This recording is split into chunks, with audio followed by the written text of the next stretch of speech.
Hello everybody, welcome back to Easy Weeknight Cooking with Heart's Desire Spice Blends. And did I remember my poultry seasoning? I'm not sure. Oh, fiddlesticks. I may have not. Anyway, oh yay, Natalie's done it again. But anyway, tonight what we're doing is we're going to be doing a really easy poultry soup. That way you can reuse a lot of what you did on Thanksgiving. If you kept the carcass and you kept the bones, you kept the extra meat, and now you've got all this stuff you've got to, try to use up, right? I'll tell you, those bones make a beautiful broth. Absolutely awesome broth. And then just reuse the meat in this really great soup. It's super easy, and you don't have to spend all day doing it either. So you can go ahead and boil the turkey bones the night after Thanksgiving. You can boil them the night before, you can boil them today, whatever. And I'll tell you, they make a super broth. Meanwhile, what we're also going to be needing is, of course, we're going to need some provincial poultry. We are going to be needing an onion, a couple of ribs of celery, some carrots, and that is really the backbone of this soup. You can't get much easier. Seriously, you can't.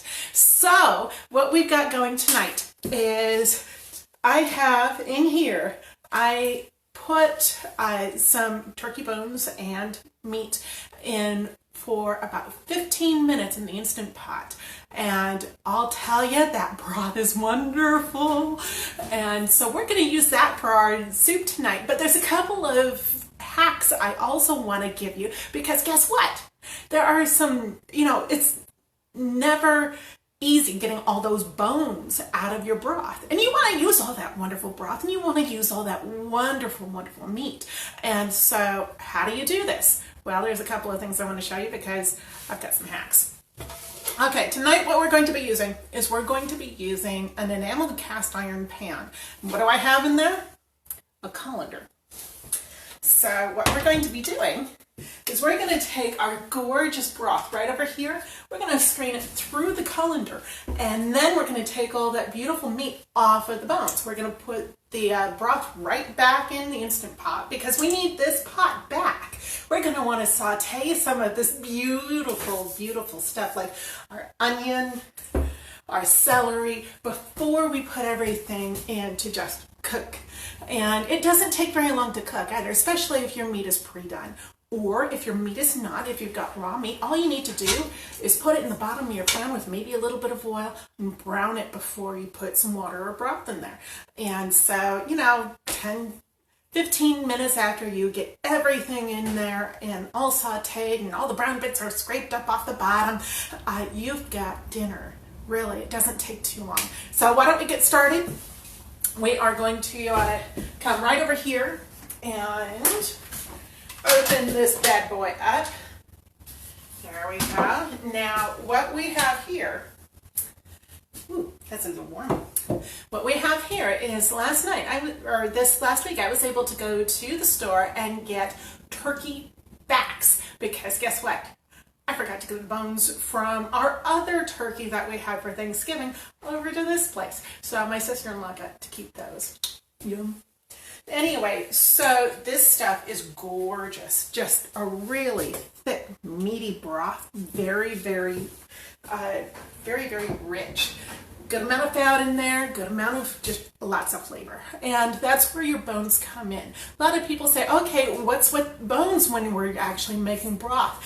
The marrow in the bones and the collagens in the connective tissues and also in the bones themselves, in the skin, they actually tend to leach into the water and just create a more just very meaty tasting broth, as well as getting you a little bit more nutrients than you would just from meat.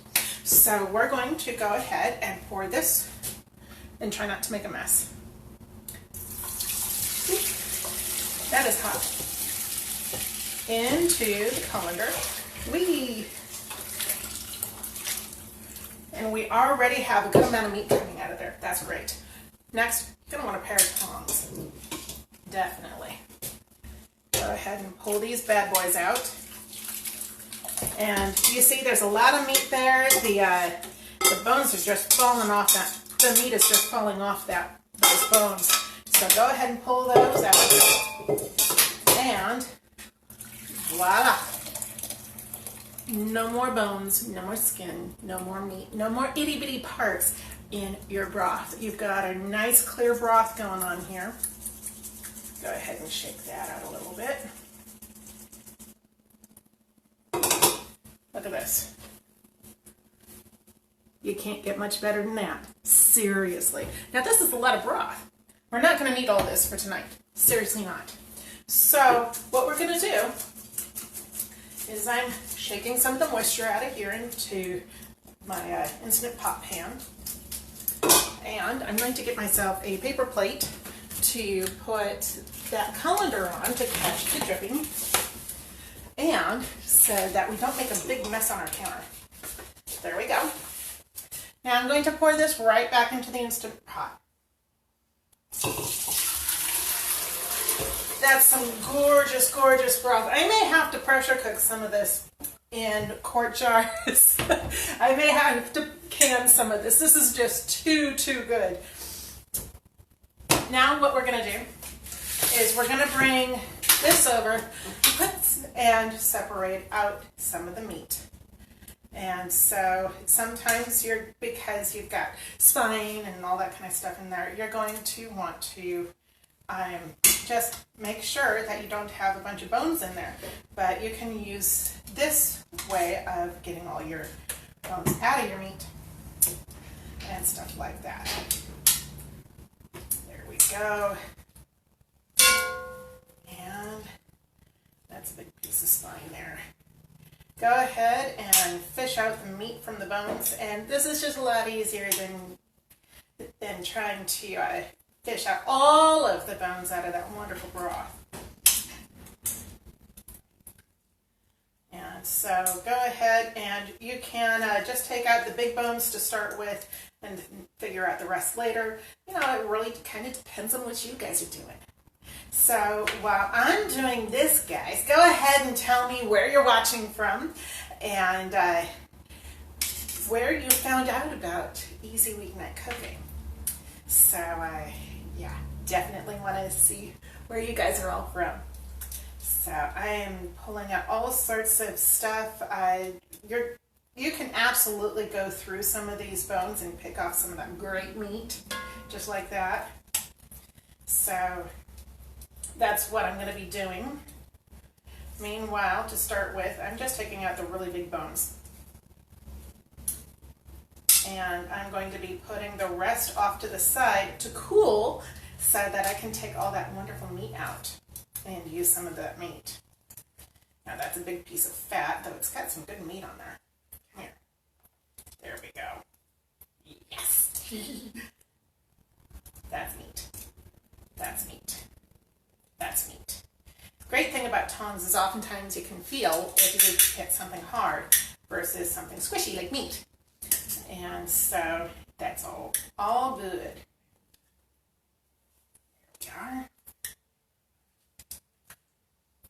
That's bones. So this is a whole lot easier than trying to strain it out by hand from the bottom of this thing. And put that in there.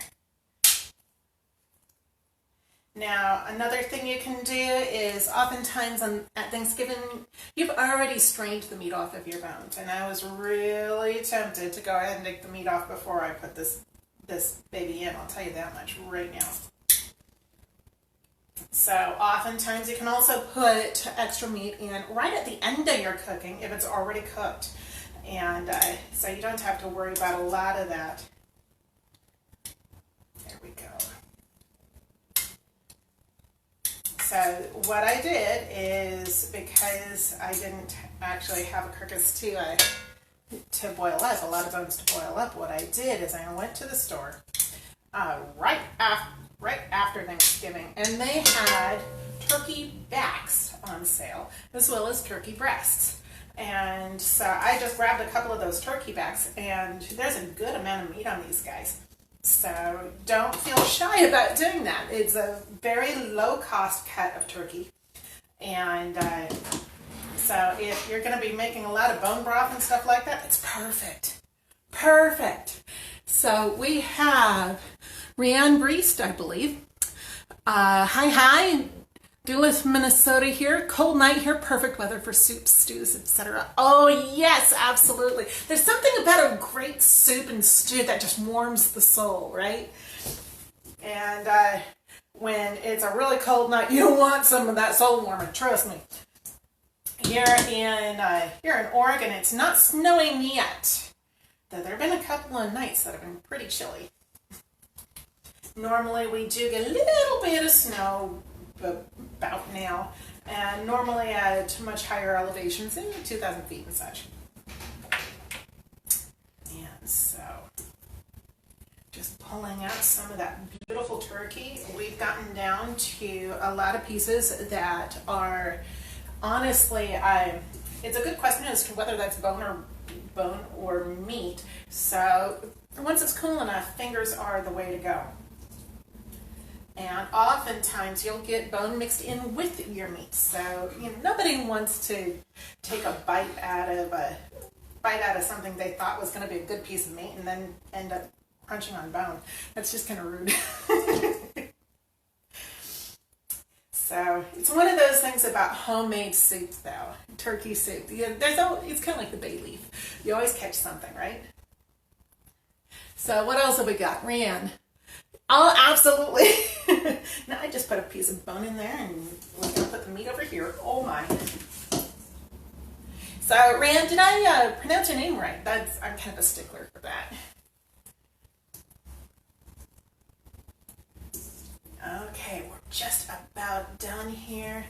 Squishing through to make sure I've got all the meat. Yay! And then what I'm going to do, once I've gotten the meat out, the bones out and stuff like that, I'm going to transfer this meat, since it's already cooked, back to the colander. Because I need this cast iron in order to brown some of the celery and the onion, because there's so much great flavor there. So there we go.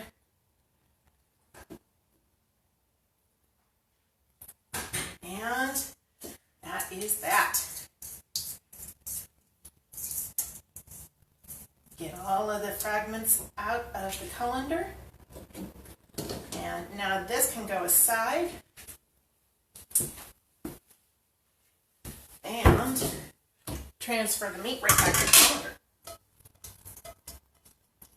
Gorgeous, gorgeous stuff. Still a little fatty in there, which just tells me there's a lot of wonderful flavor. Now, if you're worried about fat content, what you can do is you can let your broth cool down to room temperature or less, and then just scoop the fat off the top. But you do want to boil your when you're making your broth, you do want to boil things with the fat in there, because that transfers an awful lot of flavor to your broth, and you don't want to miss out on that. So it's pronounced Ryan, but I answered to pretty much any pronunciation. I can see that. Thank you so much, Ryan. So I better wash my hands.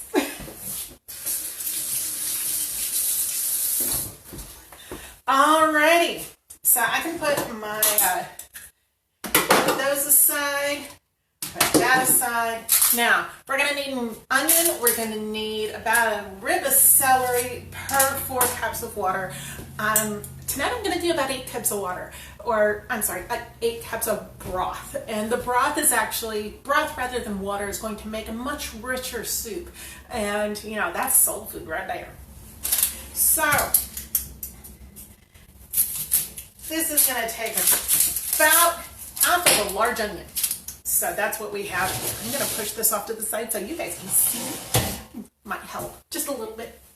Nah. So what I like to do is, like I said, half a large onion.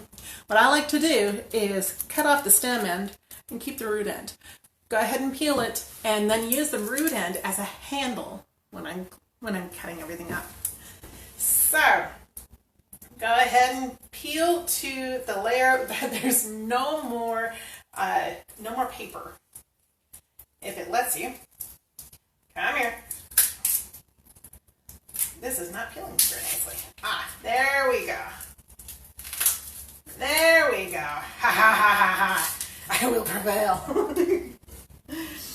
Okay, go ahead and cut this in about the size of chunk that you really, really like. And cut off that stem end. Now, some people like a really fine onion in their soup. Some people like huge chunks. And so that's really up to you when you're doing your soup. Go ahead and chop your vegetables and stuff like that to the size that you really love and go from there. There is no perfect way to do this because everybody's got different tastes. So go ahead and give yourself some chunks here. Yes, that's nice. And then about a rib of celery for every 4 cups. And you know what? For an 8-cup recipe, I'm going to do a whole onion. Because onion. It's great stuff, right? There we go. Go ahead and slice that on up. Now, if you guys like more or less of any given vegetable, go ahead and do more or less. You know, like I said, there's no perfect way to do it for everybody. This is going to be something that you're going to be really doing to the taste of yourself and your family. And so what we have up in the description right there is the whole recipe. And originally we did this as a bomb chicken soup, which is one of the easiest ways to do chicken soup. You go ahead and brown some chicken and deglaze the pan with some water. If you've got to do broth, absolutely. Throw in over the celery, throw in some carrots, a little bit of onion, and you are done, really. And with your celery, some people like a lot of celery, some people like a little bit of celery, so it's really up to you. Go ahead and cut off the very bottom of the rib after you've washed your celery. This, not very tasty, usually pretty cracked and usually pretty gritty. So go ahead and cut that off.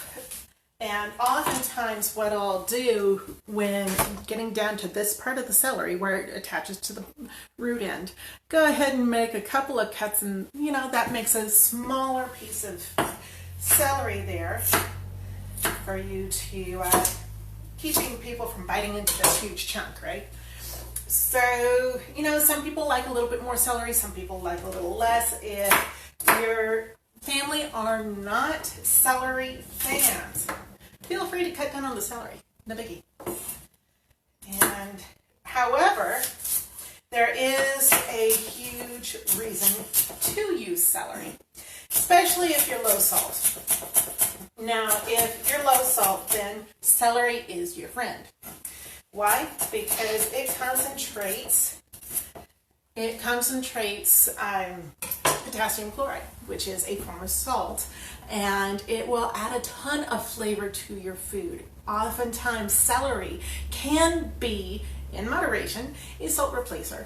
So you don't want to do just a huge crud ton of celery in something because that's all everybody will taste. It's a very potent vegetable. But meanwhile, a little bit will go a long way to adding just a lot of flavor and that kind of salty quality. Matter of fact, I just dehydrated a bunch of celery, and some of it, you know, wasn't quite all the way dry yet, so I chowed down on one, and oh boy, that was actually really salty to me. It tasted phenomenal. So anyway, what I'm going to do is, what do we do now? We're going to saute these vegetables right here. So let's go ahead and turn that on, get some olive oil. Or you can use a bit of butter. Yum. So I'm going to put just a little bit of oil in the bottom of my pan. Another thing you can use if you're kind of strapped or you just want to use what you've got here, go ahead and take some of the fat off the top of your broth and put it in there. Score. Big time score. Okay, I can eat myself. I'm just going to use these. Go ahead and use those, guys. So we're going to put this on high and wait for this to warm up enough. And once that's warm, we're going to go ahead and throw in these vegetables here, the onion and the celery, and just get them soft. And then we can go ahead and throw in everything else. Meanwhile, I'm going to clear some of the trash over here. And there we go. Meanwhile, now that I've cleared some of the trash, I can also scooch my vegetables off to the side while this is warming up. It's not quite there yet. And I'm going to cut up some of my carrots. Now these are fingerling carrots, and I really like them because you can just do 1-2 cuts and you're done, and they're very munchable. Or you can just throw them in whole, no big deal. Now if you don't have these, then go ahead and just cut your carrots into medallions, and that works really well. So this is now telling me that it is warm, and I can hear that sizzle. Ooh. I love that sizzle. Okay, throw those guys on in. And I'm going to cut up a couple more carrots. So normally when I'm cutting these guys up, I will do no more than 3 at a time because my hands aren't big enough. If I do more than 3 at a time, they start running away. And guess what? That gets dangerous with my knife. So I like to cut them in thirds when I'm doing this, about the equivalent of 2 to 4 carrots, depending on,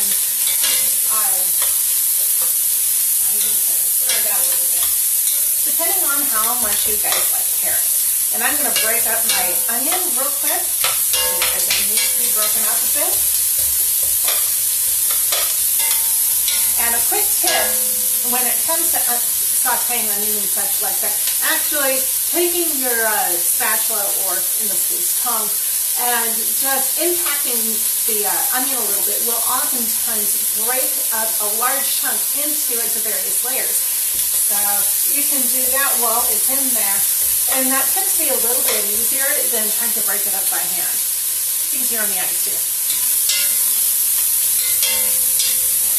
Okay, stir that up and got my last couple of carrots.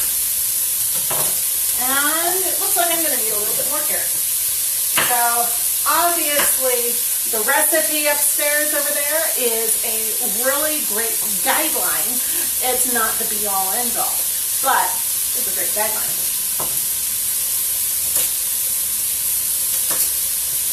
Okay, give this another stir. How are we looking? We have a good amount of browning.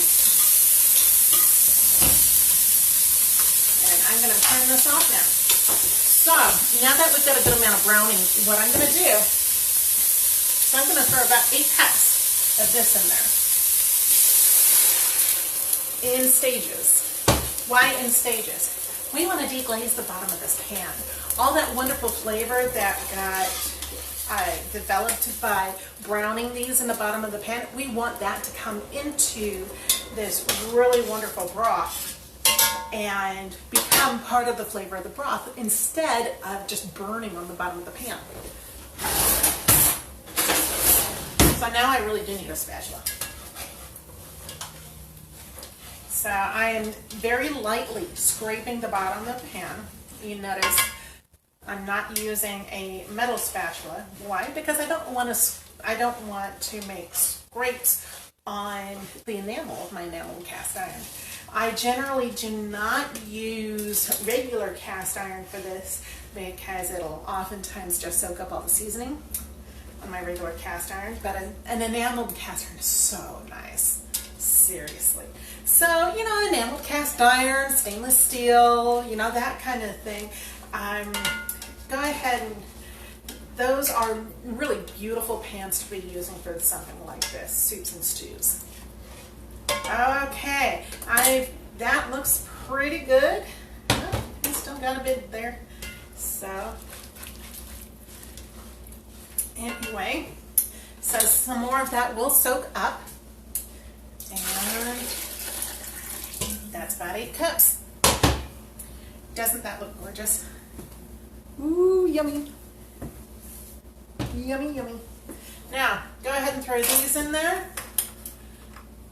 And go ahead and put this medium high. If you really want it to come up to a boil quickly, go ahead and put it on high and wait for it to come up to a simmer or a boil. You guys gotta see this. This is so pretty. So rich. Oop. Don't need to make you guys seasick. And there we go. Look at that. Look at that rich broth. Woo! Gorgeous. Now, oftentimes, look at all the color there. Seriously, there's a lot of color with all that, with these carrots and the bright green of the celery, and beautiful. And the whole 9 yards there. Lots and lots of color. And now we're also going to throw in our meat. Now, if you want a richer soup, more like a stoop, you're going to definitely put more vegetable and meat than there is eventually. Going to be broth, and you can cut down the broth here. But this is looking like a great classic chicken or turkey soup. Definitely. And so what have we got here? We have, now that this is going to be coming up to temperature, I'm going to bring you guys back up this way. What am I doing? There we go. Try not to make you guys seasick or something. So now that this is coming back up to temperature, we can actually put a lid on this if we like. If you want it to kind of cook down, you can keep a lid off and put actually a little fan right next to it to let it cook down. A fan right next to it to bring a lot of the steam up off of the surface area will allow this to cook down much faster, but it will also cool the surface area of your soup much more quickly. So you got to watch the bottom. If you've got anything stuck to the bottom, watch the bottom of your pan. So what I'm going to do, I'm going to grab our wonderful little lid and go find my Provincial Poultry. I know it's around here somewhere. I'll be right back.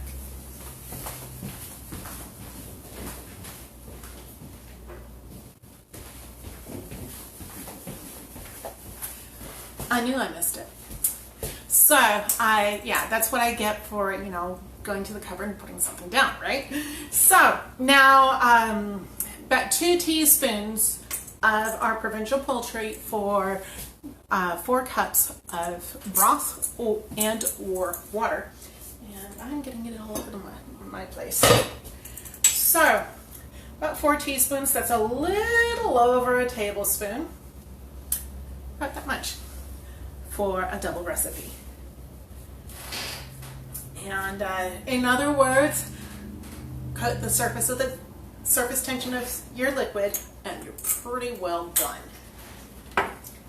And so why do we need something like this? Well, honestly, especially if you're low salt, your just broth and stuff like that can be kind of tasteless. So we're adding a lot more flavor into that. The herbs and spices in our Provincial Poultry, honestly, when we were developing the Provincial Poultry, there's a story here. When we were developing the Provincial Poultry, I had been just stuck in this rut when it came to soups, because here I'd make some chicken soup and thinking, okay, that's great and rich and got everything we need in there and the whole 9 yards, but it tasted horrible. Why? It tasted earthy and grassy and dusty and yuck. And I thought I was the world's worst chicken soup maker. Seriously, I did. And so here we are playing with a few French recipes for poultry seasoning, and came along one where we put it in some chicken soup and it was, oh my wow. What just happened? Same recipe, different seasonings. And so we did a couple of tweaks and found the best poultry seasoning we'd ever had, and that's our Provincial Poultry. No longer was I the world's worst chicken soup maker.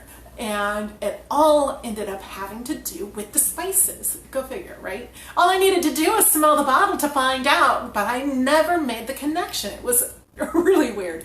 Anyway, so especially if you're doing low salt, you do need to add a little extra flavor in there just to bring everything alive. And that's why we put the Provincial Poultry in there, so we don't have to put in things like salt. And obviously, you know, sometimes you just need a little salt, and that's all good, but you don't always have to have it. That's a nice thing. So what else do I like to do with these? And you've probably been wondering, okay, what's this stuff back here? Why do I have this and that going on? It's because oftentimes we like to put more than just celery and carrots in our chicken soup.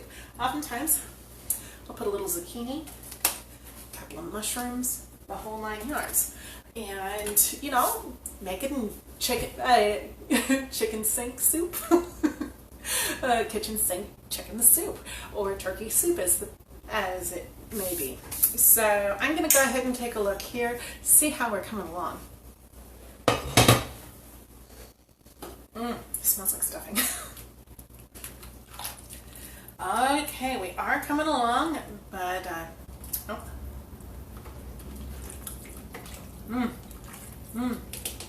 yummy.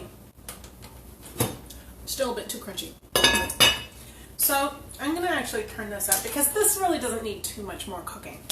And basically, once your vegetables are soft, it is totally servable.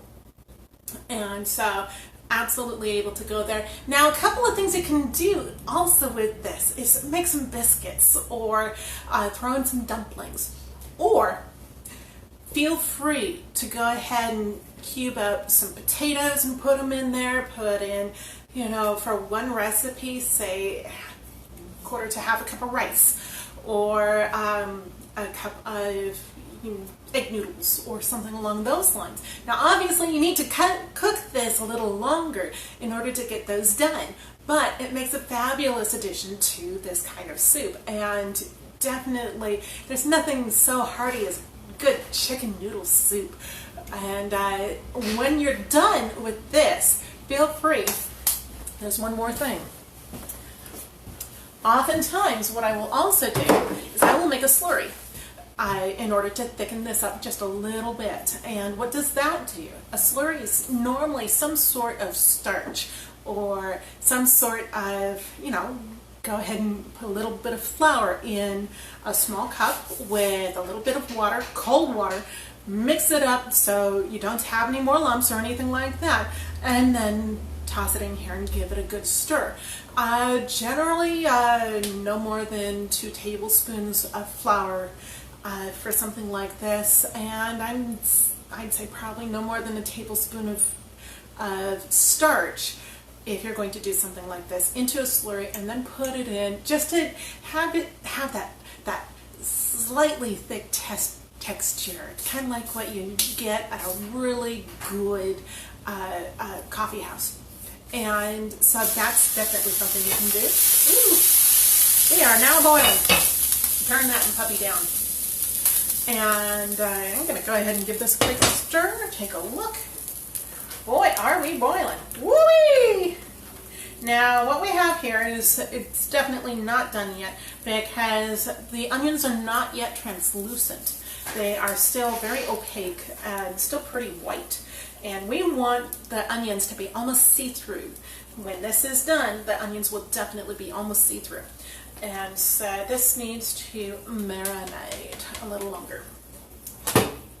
So anyway, what I have here is a low-carb option for our chicken soup, turkey soup, poultry soup. And so this, what is this? This is flaxseed. It's ground flaxseed. Now you can also use ground psyllium husk, probably about 1 to 2 tablespoons for something like this. Make a slurry out of it and dump it in the last 5 minutes of cooking. Now if you're going to do dumplings with this, you're golden. You don't need a slurry.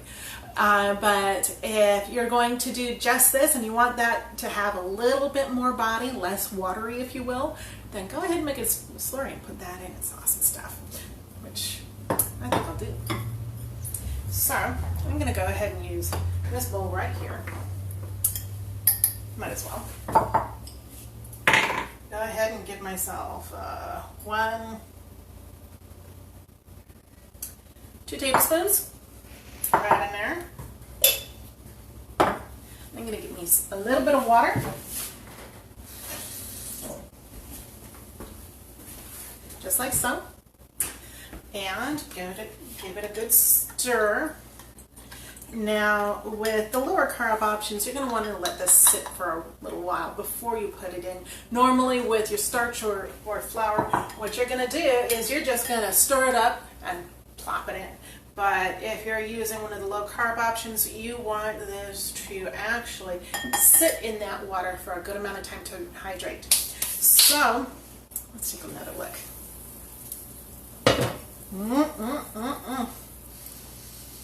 Heaven! Oh yeah. That is such a meaty, rich looking soup. Oh my gosh, that looks so good. So what we have is we have some of the spices have definitely made their way in there, and it looks like I've got a bit of skin that also made its way in there.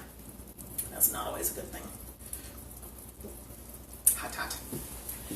Okay, put that bit of skin aside. And our onions are not yet translucent, but they are getting there.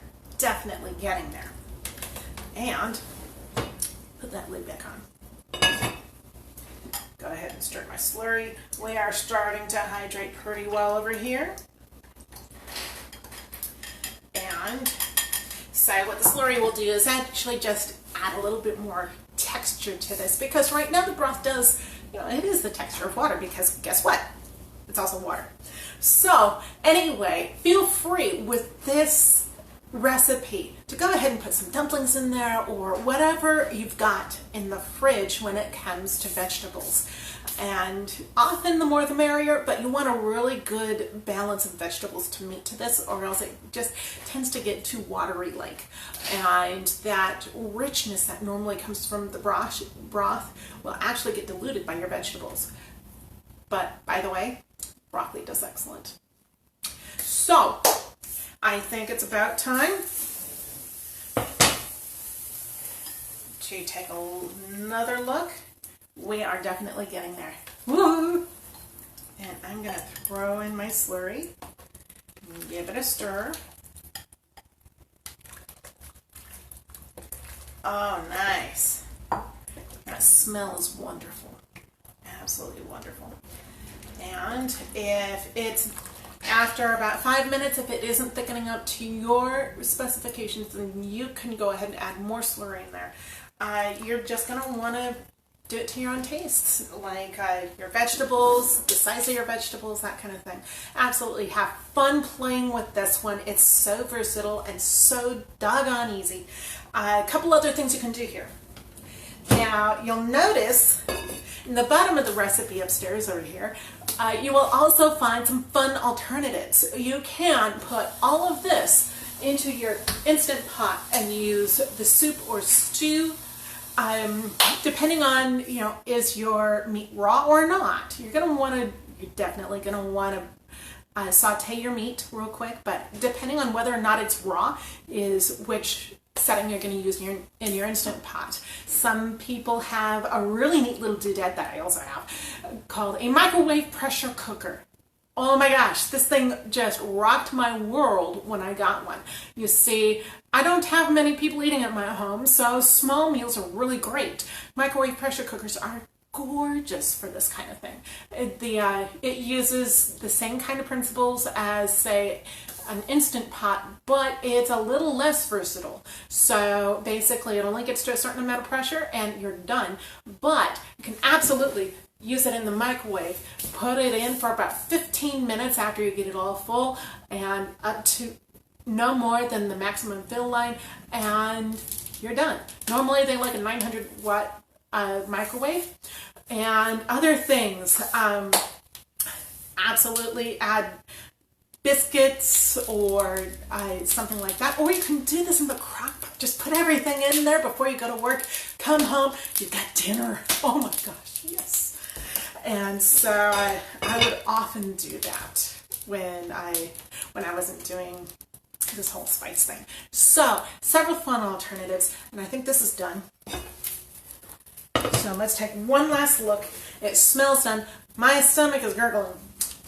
I'll tell you that much right now. And I think we have dinner. So, from our house to yours, let's go ahead and, first of all, let's dish some of this stuff up. There we go. I'm going to get the rest of the slurry out of here. And let's dish up a little bit of this wonderful goodness. Oh, yum, yum, oh. Would you look at that? Oh, you need to see this to believe it. Definitely got to see this to believe it. So I'm going to tilt you down a little bit. Gorgeousness. Just gorgeousness. Give me a spoon and we are so ready to eat. So from our house to yours, keep things tasty and we will see you next week. Keep up with the page because we are going to be doing a Christmas prep series starting next week, and eggnog is in the works. Catch you guys later. Keep things tasty.